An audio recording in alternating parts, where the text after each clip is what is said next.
Dinesh D'Souza, who was charged in January with illegally using straw donors to contribute to a 2012 New York Republican Senate race. In other words, he basically told a couple of friends, I want you to donate the maximum to this candidate, Wendy Long. She's a friend of mine. And I'll give you the money.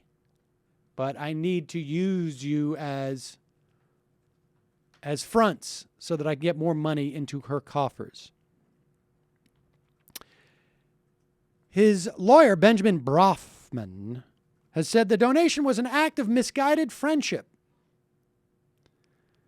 And the lawyer contends that D'Souza was targeted because of his consistently caustic and highly publicized criticism of President Obama.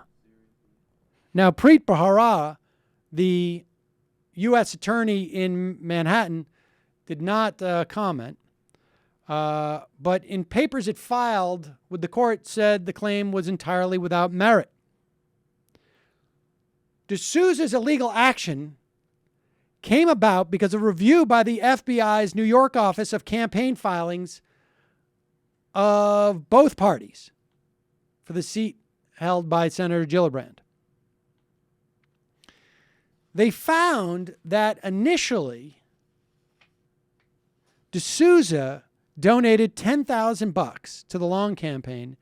He was told that that exceeds the maximum. You can only do $2,500 in the primary, $2,500 in the general. You've exceeded by $5,000.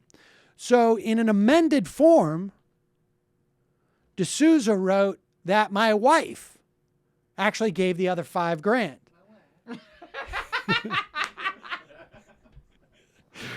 But you got to say that, huh? You can't just... My wife. She did it. She gave the money. But it turns out that things are not so great in the D'Souza household. I don't like my wife. She's boring. And the wife said, no, I did not authorize that contribution. I didn't even know it was being made. And that basically set up some red flags. Prosecutors also said in the filing they had obtained a copy of a recording made surreptitiously last October by the husband of a woman that Mr. D'Souza was involved with romantically around the time of the donations. She's much nicer than my wife. Which dovetails with the wife also being like, wait, no, I didn't give any contributions. And I'm happy to tell you that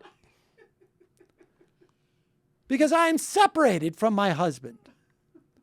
Apparently, in this recording, because somebody wanted to know what D'Souza was doing with his wife, the husband was just freelancing here. The woman, Denise Joseph, who was one of the alleged straw donors, was recorded as saying that Mr. D'Souza had told her that if he were charged, he might plead guilty, but would initially plead not guilty because that, quote, gives him a window of opportunity to get his story out there. In other words, to have more YouTube hits and raise money for his legal defense fund, ostensibly. So Dinesh D'Souza hoisted on his own petard. Can we just say also what a fucking moron? Like the guy he tells, like, hey, you know who I'd love to run my legal strategy for my numerous violations of campaign finance laws? Well, obviously I'll involve my wife in it clearly because who else? And then I want to run that strategy by the guy whose wife I'm sleeping with. No, he doesn't run it by the guy. I think that the husband was taping the his guy wife. completely surreptitious. That's what I believe it was. Oh, wow. Okay, I misread that. That's the sense I I thought there was like a conversation that included the guy. No, I believe. No, that makes a lot more sense. Yes. I still have that Peacock guy in my mind. Right. And the problem, of course, that D'Souza has, too, is that, you recall that he blamed 9/11 on part because of the the socially liberal ideology of New York. Apparently, using your paramour as a straw man contributor, that's conservative at its basis, and not pleading guilty to be able to get to sell some books or movies or whatever it is, also very conservative, socially speaking.